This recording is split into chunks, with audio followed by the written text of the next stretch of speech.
Duhan suresi Mekke'de nazil bolgan. Cami 59 ayet. Nahayeti şefqatlik ve mehriban Allah'ın ismi bilen başlayman. Mim. Roşan Kur'an bilen qasam qilman. Biz Kur'an'ni hakikaten mübarek keçide, yani Şabi Kadir'de nazil qildik. Biz hakikaten insanlarni Kur'an bilen agahlandırgıcı boldik. U keçide her bir hikmetlik, yani hikmetning taqazosi bo'yicha qilingan ish, yani bandalarning rizqi, ajli va boshqa ahvoli ayrildi. Shu kecha taqdir qilingan ishlarning hammasi bizning dargoyimizdan bo'lgan ishdir. Biz haqiqatan insonlarga payg'ambarlarni avatguchi bo'ldik. Shu Parvardigoringning rahmatidandir. U haqiqatan bandalarning so'zlarini anglab turg'uchidir. Ahvolni bilib turg'uchidir.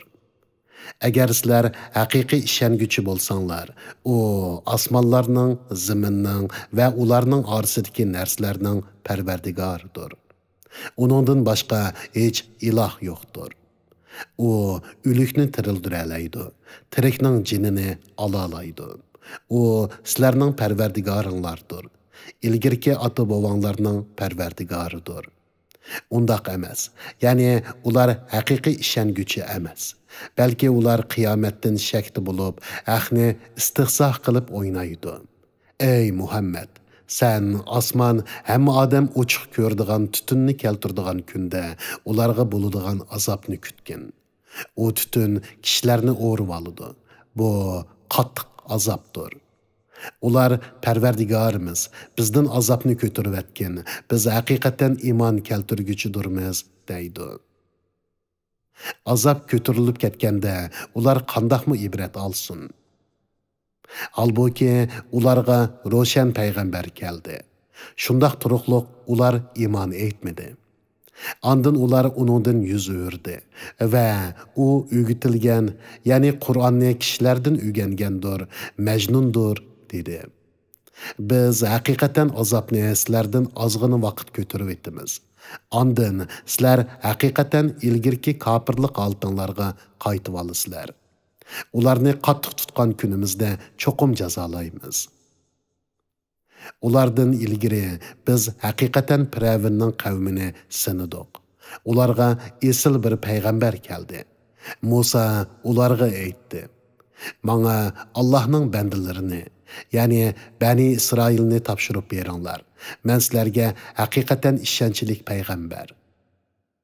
Allohga takabburlik qilmanglar. Men sizlarga haqiqatan ro'shan mo'jiz bilan keldim. Men haqiqatan mening Parvardigorim va sizlarning Parvardigoringlarga sig'inib, sizlarning meni o'ltirishinglardan panoh tilayman.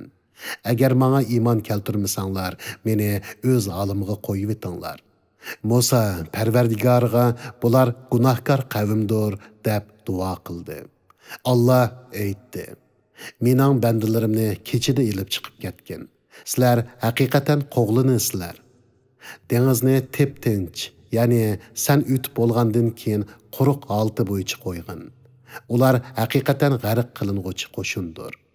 Ular g'arq bo'lib nurg'un bog'larni, buloqlarni, ziroatlarni, chiroyli joylarni qoldirdi. Ular bahramon bo'layotgan ne'matlarni qoldirdi. Shundoq qilib ularni boshqalarga, ya'ni Bani İsrailga miros qilib berdik. Ularga osmonmi, zaminmi yig'ilmadi. Ularga muhlatmi berilmadi. Shak shubisizki biz İsrail avlodini xor qilg'uchi azobdan, Firavun azobidan qutqizdik. Firavun haqiqatan mutakabbir edi. Haddidan oshquchilardan edi. Ularni bilib turib o'z zamonidagi jahon aqlidan ortiq qildik.